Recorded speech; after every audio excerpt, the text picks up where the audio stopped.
आज हरियाणा के नौजवान के भविष्य को चौपट करने का काम किया है। हरियाणा को विकास की पटरी से उतारने का काम करने वाली ये सरकार, देश में आज सबसे ज्यादा बेरोजगारी अगर किसी प्रदेश में है, हरियाणा प्रदेश में।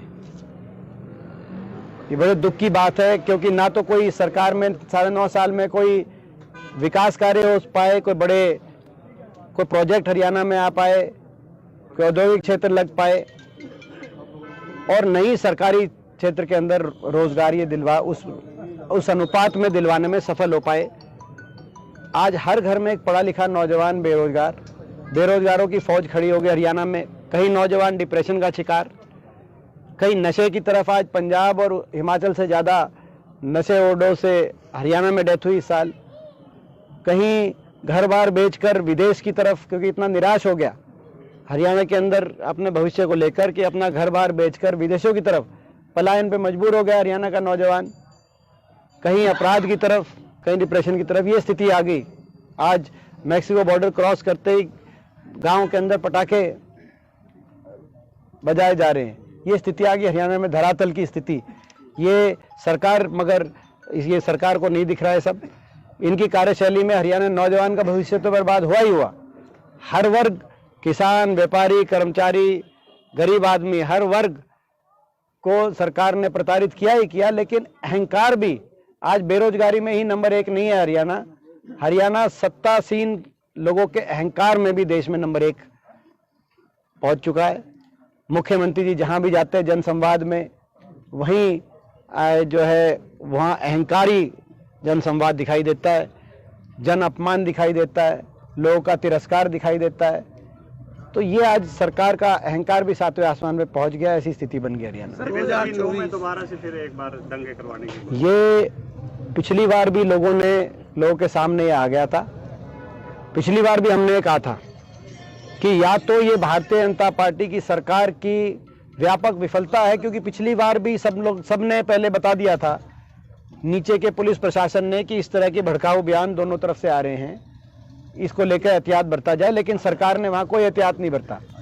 तो हमने कह दिया था या तो सरकार की व्यापक विफलता है या कोई बड़ा भारी षड्यंत्र है, क्योंकि भारतीय जनता पार्टी की कार्यशैली में से एक ये भी कार्यशैली है कि भारत के एक भाई को दूसरे भाई से किस तरीके से आपस में लड़ाया जाए, आपस में सामाजिक तनाव बनाया जाए, कहीं धर्म के आधार पे, कहीं जाति पाति के आधार पे, कहीं भाषा के आधार पे, और उसका लाभ कैसे राजनीतिक उठाया जाए। ये नीति भारतवर्ष के मजबूती के लिए नीति नहीं है, ये बीजेपी के राजनीतिक हितों को ही मजबूत करने के लिए नीति है, और इसीलिए हमारी वैचारिक लड़ाई भाजपा से है। दीपेंद्र जी, अब चुनावी वर्ष है, ऐसी स्थिति में कांग्रेस के सामने जो सबसे बड़ी चुनौती है वो वापसी फूटनी है, तो इससे कैसे निपटा जाए? देखिए, आपकी बात का पहला मैंने नहीं सुना आपने क्या कहा, बाद में मेरे को आपकी बात में फूट सुनाई दी।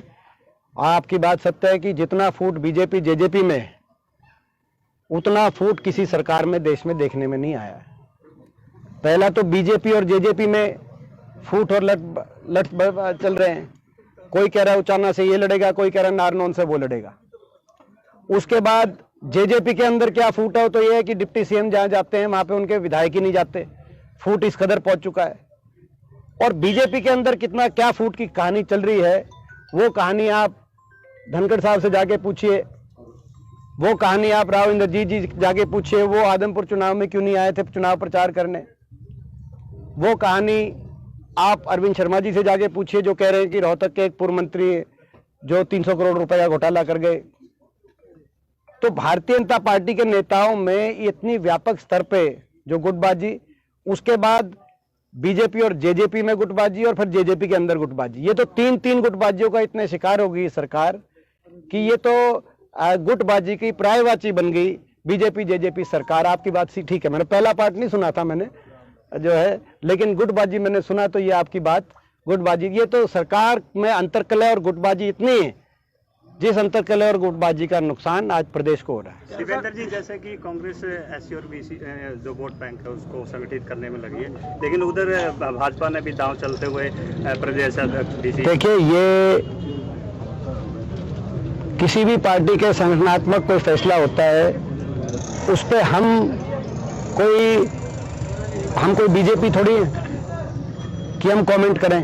बीजेपी की तो आदत है कि वो अपने काम नहीं बताएंगे 9.5 साल में। वो ये नहीं बताएंगे 9.5 साल में हरियाणा बेरोजगारी में नंबर 1 क्यों बना, हरियाणा में सबसे ज्यादा पोर्टल पीपीपी फैमिली आईडी से लोग परेशान क्यों हुए, हरियाणा के अंदर किसान आंदोलन में सबसे ज्यादा किसानों ने क्यों शहादत देनी पड़ी, हरियाणा के अंदर सरपंच क्यों पिटे, खिलाड़ी क्यों पिटे, हमारी बहन बेटियां दिल्ली की सड़कों पे क्यों घसीटी गई। हम बीजेपी तो है नहीं कि भाई अपने काम नहीं बताएंगे, केवल ये कहेंगे कि कांग्रेस में गुटबाजी है। हम दूसरी पार्टी के फैसलों पे हम कोई कमेंट नहीं करते हैं। वो हमारे, मैं समझता हूँ उनका अंदरूनी फैसला है, राजनीतिक पार्टी है, राष्ट्रीय स्तर की पार्टी है, वो अपने फैसले लेने पे स्वतंत्र है, हम अपने फैसले लेने के पे स्वतंत्र हैं। लेकिन ये जरूर है, अब ये बीजेपी किसी को बनाए किसी को हटाए, लोगों के मन से हट चुकी है और लोगों ने सत्ता से हटाने का इनका मन बना लिया है। किसी को बनाने हटाने से कोई अंतर पड़ने नहीं वाला है। 2024 चुनावी वर्ष है, तो कांग्रेस को कहां देखें? 2024 में मुझे पूरा विश्वास है, हरियाणा प्रदेश में परिवर्तन, लोगों ने परिवर्तन का मन बना लिया है। हरियाणा प्रदेश में हर कोने में एक ही जनभावना है। बीजेपी जेजेपी की ये जो खट्टर दुष्यंत सरकार है जारी है और हुड्डा साहब के नेतृत्व में, उदय भान जी की अध्यक्षता में कांग्रेस पार्टी की सरकार आ रही। दीपेंद्र जी, प्रधानमंत्री जी ने एक रैली के दौरान राहुल गांधी की तरफ इशारा करते हुए कहा मूर्खों का सरकार। देखिए, बहुत कुछ कहने को तो हम भी बहुत कुछ भाषा का प्रयोग कर सकते हैं, लेकिन जो है व्यक्तिगत आरोप और व्यक्तिगत आरोप 9.25 साल की अपनी सरकार के बाद, 9.25 साल में तो उनको कम से कम इस बात पे आना चाहिए था कि जय जवान जय किसान का देश, 750 किसान आंदोलन में मर गए, अपनी कुर्बानियां दे दी। जवान आज अग्निपथ योजना जो है 1/3 जो अग्निवीर भर्ती हुए थे वो वापस आ गए। कुछ अपनी उपलब्धि बताते, कुछ अपनी विफलताओं का जिक्र करते, जो है आज स्थिति ये देश में, मगर वो आज भी जो है केवल विपक्ष पे निशाना साधकर अपना काम चला रहे हैं। आपको पता ही है किस तरीके से असीम धनबल और सत्ता बल का दुरुपयोग करके देश की मीडिया, जो बड़े चैनल्स हैं, वो 1-2 उद्योगपति घरानों के अंतर्गत बड़े चैनल हो गए, अखबार हो गए, हर अखबार में डेली एक दिन अखबार बीजेपी कोई ना कोई प्रदेश सरकार ऐड दे, ये देश में इन्होंने अपना लागू कर दिया इंटरनल, तो इतना पैसा है इनके पास, तो उस आधार पे जो है अपनी जो है ये राजनीति कर रहे हैं, विपक्ष पे निशाना साधने का काम कर रहे हैं। लेकिन आज देश के लोग और हरियाणा प्रदेश के लोग जागरूक हो चुके हैं। सर, ग्रुप सीओडी की परीक्षा नहीं हो पाई। शराब से अब तक 22 लोग। अच्छा, हाँ, ये बहुत ही महत्वपूर्ण एक सवाल है। देखिए, ये जहरीली शराब का मामला हरियाणा में पहला नहीं है, अवैध शराब का। पिछले साल भी सोनीपत में अवैध शराब से बहुत लोगों की जान गई थी। उससे पहले भी बहुत बड़ा शराब घोटाला सामने आया था कोविड के दौरान।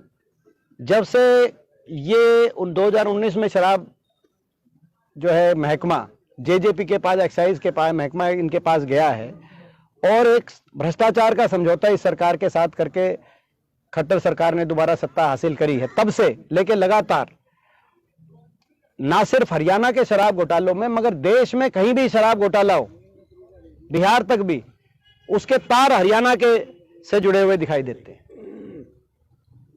कहीं ना कहीं संगठित भ्रष्टाचार का रूप हरियाणा की शराब माफिया ने ले लिया है, वो भी सरकारी संरक्षण से।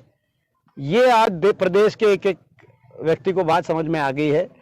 हमारी मांग है कि निष्पक्ष जांच हो, स्तरीय जांच हो, न्यायपालिका एक लास्ट रिजॉर्ट बचा है, क्योंकि सीबीआई ईडी का कोई आज की क्रेडिबिलिटी बची नहीं है। तो न्यायपालिका, सुप्रीम कोर्ट, हाई कोर्ट की मॉनिटर्ड जांच हो और इस जांच में केवल नीचे के लोगों तक उसको सीमित ना रखा जाए। इस जांच में किस जो है कौन वो ऐसे मंत्री हैं जिनके सरकारी संरक्षण में ये हो रहा है, उनका सारा चिट्ठा सामने आए। हमसे जुड़े रहने के लिए हमारे YouTube चैनल को सब्सक्राइब करें और नई वीडियो की नोटिफिकेशन के लिए बेल आइकॉन को दबाएं। अगर आप ये वीडियो Facebook पर देख रहे हैं तो लाइक जरूर करें और ज्यादा से ज्यादा शेयर करें। धन्यवाद।